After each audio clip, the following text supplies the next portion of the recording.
ಸಂವಿಧಾನವನ್ನು ಉಳಿಸಿ ಅನ್ನೋ ಒಂದು ಕಾರಣಕ್ಕಾಗಿ ಎಲ್ಲ ಸೇರಿದ್ದಾರೆ. ಆ ಸಂವಿಧಾನ ಉಳಿಸ್ಬೇಕಾದ್ರೆ ನಾವೆಲ್ಲ ಸಂಘಟನೆಗಳೆಲ್ಲ ಸೇರಿ ಒಗ್ಗೂಡಿಸಿ ಎಲ್ಲಾ ಒಂದು ದಲಿತ ಕೇರಿಗೆ ಹೋಗಿ ದಲಿತ ವಿದ್ಯಾರ್ಥಿಗಳಾಗ್ಲಿ ಅವರ ಮನೆಗಳಿಗಾಗಿ ಹೋಗಿ ನಾವು ಅರಿವು ಮೂಡಿಸೋದಂತ ಕಾರ್ಯಕ್ರಮವನ್ನು ಮಾಡಬೇಕಾಗಿತ್ತು. ಅದರಿಂದಲೇ ಯಾರು ಮಾಡಿಲ್ಲ. ಆದ್ರೆ ಇವಾಗಲೂ ಎಚ್ಚೆತ್ತುಕೊಂಡು ನಮ್ಮ ನಾಯಕರೆಲ್ಲ ಸೇರಿ ಇವ್ ಮಾಡ್ಬೇಕನ್ನೋ ಒಂದು ಆಲೋಚನೆ ಇಟ್ಕೊಂಡು ಹೋಗ್ತಾ ಇದ್ದಾರೆ. ಇವಾಗ ಉದ್ಯೋಗ ಕೊಡ್ತೀನಿ ಅಂತ ಹೇಳ್ಬಿಟ್ಟು 10 ವರ್ಷದಿಂದ ನರೇಂದ್ರ ಮೋದಿ ಅವರು ಇದು ತಿಂಗಳಿಗೆ 2 ಲಕ್ಷ 3 ಲಕ್ಷ ಉದ್ಯೋಗ ಕೊಡ್ತೀನಿ ಒಬ್ಬ ವಿದ್ಯಾರ್ಥಿಗಾಗಿ ಒಂದು ವಿದ್ಯಾರ್ಥಿ ಉದ್ಯೋಗ ಕೊಟ್ಟಿಲ್ಲ, ಏನು ಮಾಡಿಲ್ಲ. ಹಿಂಗೆ ಸುಳ್ಳು ಭರವಸೆಗಳೆಲ್ಲ ಪಟ್ಕೊಂಡು ಬರ್ತಾರೆ ಇದ್ದಾರೆ.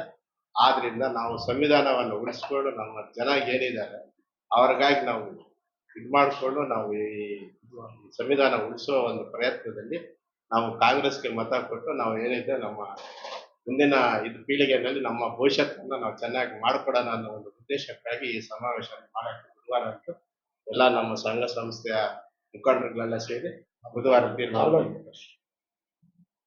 ಜೈ ಭೀಮ್.